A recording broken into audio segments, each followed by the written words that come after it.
What's up, everybody? Wow, that was the worst. I just stuttered right out of the gate.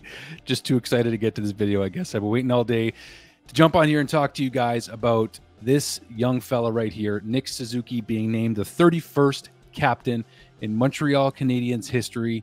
Here he is, folks, Mr. Nick Suzuki. And as we will get to in a second, also getting the A's are, no surprise, Brendan Gallagher and Joel Edmundson. Here's the boys. All three of them here looking like studs because they are. But I do think Nick Suzuki, if he's going to be named captain, he could look a little happier, I think. No? I don't know. Just a thought. And Martin St. Louis and Jeff Gorton lurking over the shoulder of Nick Suzuki there. All right. So some of you guys know I've had this in my thumbnails throughout last season. Got the Suzuki jersey here. You guys know I've been a big fan. You know about the interview story I always kind of mess around with. But there is something missing from this jersey. And I think you guys can see. I think you can see what's missing. Anyway, that's that's about the best worst dad joke I could possibly come up with. So Nick Suzuki named captain, 31st in the Canadiens history. Now, not a big surprise, but I do feel like it was the right choice. I really like the selection.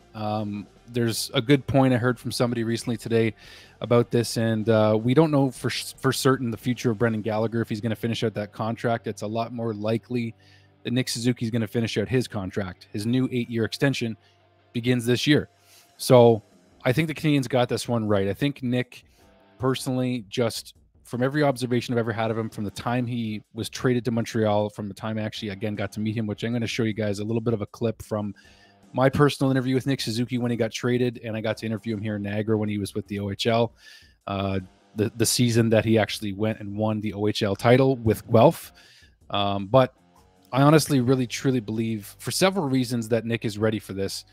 Spending the summer in Montreal, he was, of course, as we heard today in the media, offered the captaincy, or at least offered the opportunity to think about it, which he did. And he spent the entire season, or the entire summer rather, in Montreal, being involved in the community and really getting a feel for the city, the community, and if he would really see himself in this role as captain, and if he can handle it, and if he wanted the extra attention and the responsibility that came along with it. And the answer is yes. The answer was yes for Nick Suzuki, and he's honored, he's humbled. It's a privilege, as he has said.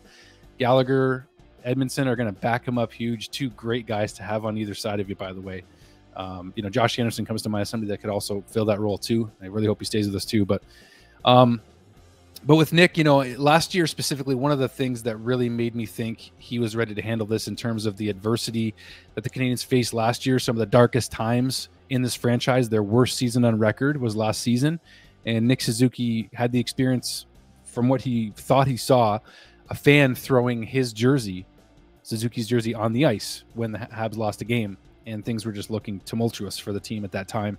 And just the way he handled that, he's like, you know, yeah, it's pretty disappointing and it sucks to see that.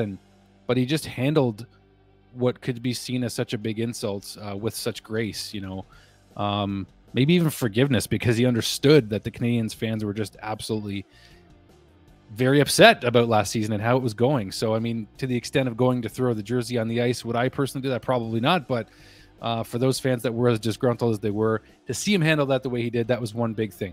In terms of the skill, being the number one centerman on this team, I think it's just really cool that it's an offensive player that's going to be the captain now.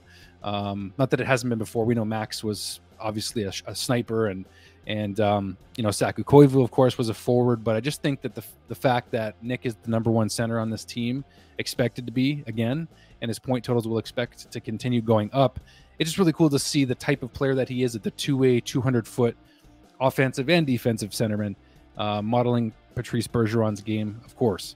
We mentioned Edmundson and Gallagher getting the A, which I already kind of glossed over that. Now, I do want to touch on this for a moment with the RBC sponsorship. I don't have the jersey picture here, but you guys have seen the patch. RBC signing a 5-year sponsorship deal. Not everybody a big fan of this. I understand why. Personally, am I a fan of this? No, I'm not. I don't like the crest on the jersey. I understand the reason for it. I understand there's a charitable donation that can be made if, you know, you buy the Canadiens jersey and put the RBC patch on your jersey. However, $20 I don't think is good enough. I think it should be more. I also don't think that you have to put the RBC patch on your jersey in order to give to the Canadiens Children's Foundation, if that's what the charity is, I believe it is. So I think it was a necessary move on the Canadiens and and RBC it was a necessary partnership in terms of financing because of COVID and all that stuff. I think 5 years is a little long. I think eventually we'll get over it. If the Canadiens are winning, I think we will get over it. But am I a fan of it? This is personal to me, and I'll tell you why really quickly, and that's just because my dad actually worked his entire career at RBC for 37 years, and it didn't really end well. They didn't treat him well at the end, and I and my family, I'm just sharing this with you all. It's personal, but at least me, I'll just say for me, I left RBC as a customer, and I'm no longer an RBC customer because I didn't like the way they treated my father at the end of his career when he was one of the most honored and respected managers at his branch at that time. So for me personally, I wouldn't put the RBC patch on my jersey for my own personal reasons, but also because I don't think this is the only way you can give to charity by putting this patch on a fan's jersey. How many jerseys have we all bought and continue to buy? I think there's other ways to contribute. So that's just my opinion on it. I'm not that ticked off about it personally. I'm going to get over it. I'm not going to put the patch on my jersey most likely for a couple of reasons there, as I mentioned. Now, back to the main event, Nick Suzuki. So I do want to show you guys really quickly here, just for some of you that haven't seen it. This is my interview with Nick Suzuki, and I'm not going to show you very much of it. You can go to my channel to watch the full raw footage, which I have shown before. I'm just going to turn this music off here really quickly, but I just wanted to show this because I remember the moment I saw Nick Suzuki walk out and I was going to talk to him, and I just remember there was a buzz around him. I was nervous for some reason. It was hard to explain, but I had no idea at the time I was going to interview him that he was going to become the next captain of the Montreal Canadiens. I mean, I'm blown away that it's actually come to fruition, and I'm not shocked, like I mentioned, but I do think it was pretty cool. And I just wanted to play this little clip just for a couple seconds here from Nick, and just the grace and the class that he showed me, giving me a chance to interview him after he was just traded to the Montreal Canadiens. Hopefully I can get more opportunities to play in the Bell Center. Just stepping out there on the ice was pretty special, and it makes you want to get to the NHL even faster, getting those tastes of preseason games. So hopefully next year I can play a bit more there. Awesome. Thanks so much. Thanks so much for doing that. Yeah, no problem. Thank you. Yeah. Thanks for.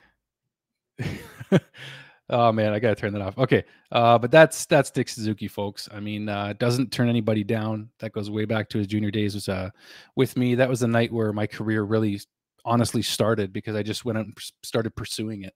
And Nick Suzuki was the first interview I did when I finally decided to start bringing my own equipment to arenas and just go after the broadcasting gig covering hockey. So that forever will be etched in my history of my career. So obviously Nick Suzuki, to me personally, I appreciate him a lot, and he's a friend of us on Habs Tonight as well. The other show I'm with you guys, and he was just on our show recently with his mom, and it was a really special episode. And I like everything Nick Suzuki stands for: his character, his skill, his mental game. I think he can handle this. I genuinely do, and the time is right. And obviously the Canadiens feel the same. They really believe he can handle it. And this is really a really cool day, I think, because it's officially the beginning of the Nick Suzuki era in terms of leading the Montreal Canadiens. So the Nick Suzuki-led Montreal Canadiens starts today. So that's a really exciting thing for me as a fan.